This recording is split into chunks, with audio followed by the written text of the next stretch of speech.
We'll be very glad to see you back. Yeah, look, I'm really excited about getting back. I don't know about being love bombed though. I coached against them a couple of times with the All Blacks, and I think I was pretty unpopular there. So, I'll swap sides again, and there'll be a degree of unpopularity, but the way my family and I were looked after in Dublin was fantastic, and right around Ireland. So, yeah, it's a special place for us. Obviously, we still have a home there and a daughter, and I'm looking forward to catching up with her actually as well. So, yeah, it'll be a nice week to get back there. But there's only one game in town, and that's all about the footy and trying to help these guys prepare as best they can. Sorry mate, just one at the back. He was next. Sorry. Is it correct on the weather in the build-up that a few of the guys hadn't actually even seen snow before this week, or was that just a rumour? Yeah, there was a fair few of us, which I think I was included there, seeing it actually snowing. So we're all pretty excited about it. I don't think Joe was, but it obviously disrupted us a bit yesterday with our captain's run. But I guess that's all part of the experience being over here. First snowball fight. First snowball fight. Yeah, there's a few there around the bus. Thanks, Al. Yeah, Joe, you've described this project as a bit of a race against time. Talk about the Lions next year. I just wonder, was today a bit of a reality check, or you seem quite happy with lessons you learned, but does it show how far you got to go, or how do you look at today's game in that respect? Yeah, it's a good question to put things in context, and I think that context is still pretty positive because Scotland will contribute, I've no doubt, a number of players. I know Faz well, and I'm not trying to pick his team, by the way. I just think there's some guys who played really well in that game today, but also 2 weeks ago they scored a scorching try and got brought back, and probably the South African scrum was the difference potentially on the day. So they're a tough team. 2 out of 3. What I'm hoping is that people do see it as a real contest next July, because I think we're building a little bit of momentum, and I always said from the start it would never be linear, because high performance, it just isn't. There's going to be days where it doesn't go as well as you'd like it to go, and again, they're not excuses, they're just reasons for why we were a little bit out of kilter.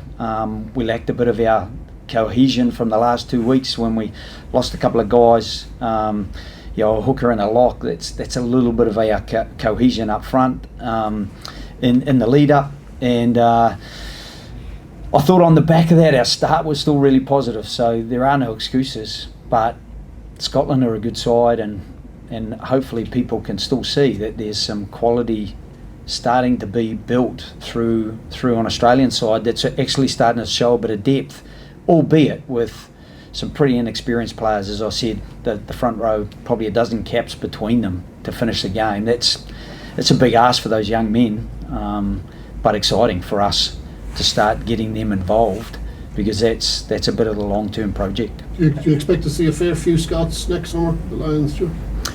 Yeah, as I said, I'm not going to try to pick Faz's team for him, but there were some pretty good boys out there today, I thought, and certainly when things broke open, a couple of the finishes were top notch. We were scrambling in defence, but didn't quite shut them down. As I said, we slipped off 30 plus tackles. You're just going to struggle to contain Scotland if you're slipping off that many tackles. Do you think Tui Pelosi will be in that Lions squad? Well, big ask. I think there's some really good players around. So, as I said, it's not for me to name anyone. I'd obviously be a bit of a fan of Bundy Oaki, and Ollie Lawrence has had a good year. Henry Slade's got great experience, but I thought Hugh Jones as well as Sione, they're a good one too in that midfield for Scotland.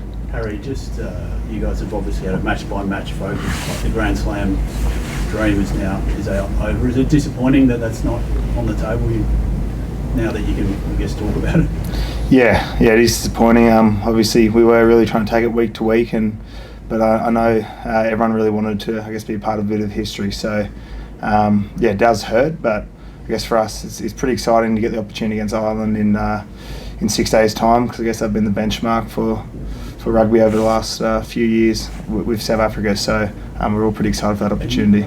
You've probably felt that there's been a big mood of positivity about the team back at home. Have you kind of, has the team felt that? Yeah, the team's definitely felt that. I think when you're getting some positive results, and I think everyone back home sees we're heading in the right direction, and for us it's now obviously disappointing performance today, but we get such a good opportunity next week to finish on a high note and for what is a very, very exciting 2025. Thanks, Al. Joe, one more after this, please. you said you don't want to try and pick Faz's team for him or for us, and I respect that, and of course you wouldn't. But at the same time, are you not trying to do that personally in your head or in your planning department at home? Because you're obviously thinking about who you're going to be playing next year, and you can't do an analysis on a team that doesn't exist, but you can go as far as you can. Yeah, I guess you just get so busy in these match weeks, and we had to be pretty adaptable, so we're trying to just get ourselves sorted at the moment. And the big project for us at the moment is really just trying to build the belief amongst our group, and probably look less about the Lions while we're building toward that, look less about them personally, but more about, we know how challenging that's going to be. Let's just build some belief and some structure around our game that will best serve us to be prepared when they do arrive next July. The last one on the back, please. When things weren't going so well in the rugby championship for you, was there a moment or something in training where you thought, no, these blokes can turn it round, and end up in a situation you were at the start of this month with a couple of wins? Yeah, again, I really do believe in this group, and I think they're starting to believe in themselves. I don't think necessarily that they did initially.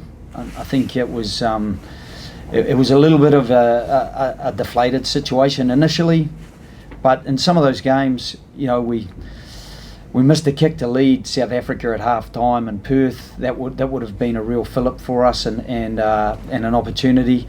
We won the next game against Argentina in La Plata and actually led 20 points to 3 30 minutes in the following week. And again, while we fell off the cliff, I saw enough in the first part to say, well, if we can keep constructing a half of rugby positively, we can get there.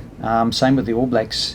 Losing 31-28 to the All Blacks is, a lot of teams would probably grab that, particularly where we were last year to where we got to, and even the second game at Wellington.